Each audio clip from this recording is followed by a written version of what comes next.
Hi everyone, welcome back to Gameplay Classic.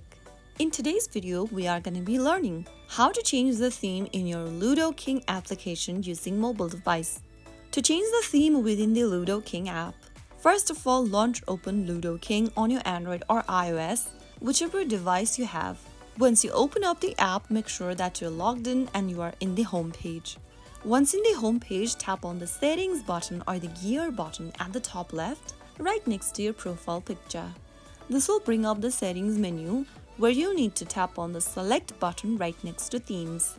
Within the themes section, select one of the theme that is available. Some themes might require coins or in-app purchases to unlock.